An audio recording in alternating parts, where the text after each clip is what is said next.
Indian plate যে পূর্ব দিকে এবং উত্তর দিকে সাবডাক্টেড হয়ে যাচ্ছে, অর্থাৎ ইউরেশিয়ান প্লেটের নিচে তলিয়ে যাচ্ছে। হ্যাঁ, বাংলাদেশে গত কয়েক বছর যাবৎ বারবার ভূমিকম্প সংঘটিত হচ্ছে এবং গত কিছুদিন ধরে খুব বেশি ফ্রিকোয়েন্টলি এই ভূমিকম্প সংঘটিত হচ্ছে।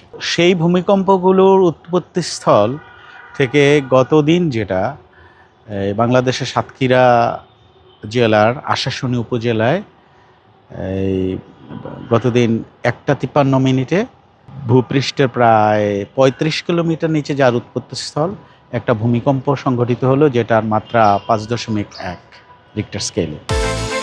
বিকাশ পেমেন্টে 10,000 টাকার বেশি অফার, শপিং চলছে তো। এই ভূমিকম্পটার উৎপত্তি, তার যেই সোর্স, এটা আগেরগুলোর চেয়ে একটু ভিন্ন। কারণ আগের যেই ভূমিকম্প সংঘটিত হয়েছে তা বাংলাদেশ যেই জায়গায় বা যে লোকেশনে অবস্থিত সেটা হলো গিয়ে আপনারা জানেন triple junction, Eurasian plate, Indian plate এবং ইউরেশিয়ান প্লেটের পূর্বাংশে বার্মিজ সাবপ্লেটের জাংশনে যেহেতু বাংলাদেশ অবস্থিত, একেবারে সিলেট থেকে শুরু হয়ে চিটাগাং হয়ে একদম বে অফ বেঙ্গল পর্যন্ত একটা জোন আছে যেটা ভূমিকম্প প্রবণ এরিয়া। আরেকটা হলো গিয়ে আপনার ডাউকি ফল্ট যেটা উত্তরাংশে, অথবা আরেকটু বিশেষভাবে বললে একটা হিমালয়ান ফ্রন্টাল যে থ্রাস্ট আছে সেই জায়গাগুলো উৎপত্তিস্থল। তো সেই উৎপত্তিস্থলের তুলনায় গত দিনেরটা একটু ভিন্ন। সেটা নিয়ে এখন আলোচনা হবে, স্টাডি হবে এবং এটার উৎপত্তির মূল কারণটা হয়তো ব্যাখ্যা বিশ্লেষণ হবে। যেটা আমরা ধারণা করছি যে বাংলাদেশকে যদি ভূমিকম্প প্রবণ এরিয়াগুলোতে ভাগ করা হয় তাহলে বাংলাদেশের দক্ষিণ পশ্চিমাঞ্চলকে সাধারণত কম ভূমিকম্প প্রবণ এরিয়া হিসেবে চিহ্নিত করা হয়েছে এতদিন। কিন্তু গতদিনের ভূমিকম্পটা সংঘটিত হলো, তো এটা তার অর্থ এই নয় যে একটা ভূমিকম্প সংঘটিত হওয়ার ফলেই ওই দক্ষিণ পশ্চিমাঞ্চল ভূমিকম্প প্রবণ এরিয়া হয়ে যাবে, এটা নাও হতে পারে।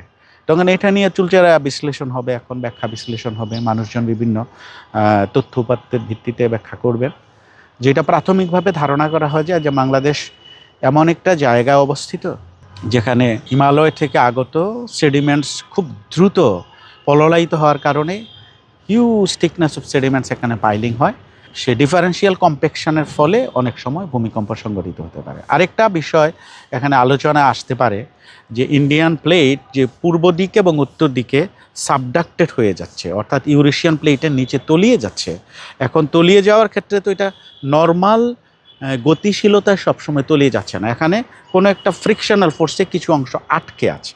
তো আটকে থাকলে কি হবে, তার মুখোমুখি সাংঘর্ষিক জায়গাটা সে সাবডাকশন জোন রেখা বরাবর সেটা অনেক গভীরতা সৃষ্টি করে, যেটাকে ট্রেঞ্চ বলা হয়। অনেক ক্ষেত্রে সাগরের দিকে এটা ট্রেঞ্চ তৈরি হয় অনেক গভীরতা, তার পেছনের দিকে বালজিং হয়, আপ বালজিং অথবা ডাউন বালজিং।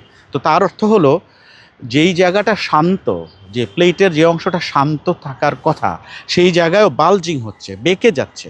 আপনি যখন কোনো একটা তীর ধনুককে টেনে নিয়ে আসেন, তো একটা ফোর্স যখন কাজ করে সেই ধনুকের সেখানে একটা ফোর্স এমনভাবে শক্তি সঞ্চিত হয় যে আপনি হাতটা ছেড়ে দিলে তীরটা তীব্র বেগে সামনের দিকে ধাবিত হবে।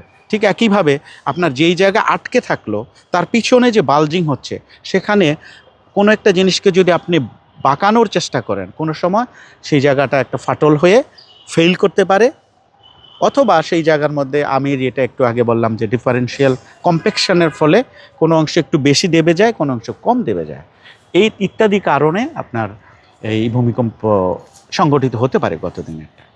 তো উৎপত্তি যাই হোক, এটা ব্যাখ্যা বিশ্লেষণ হবে।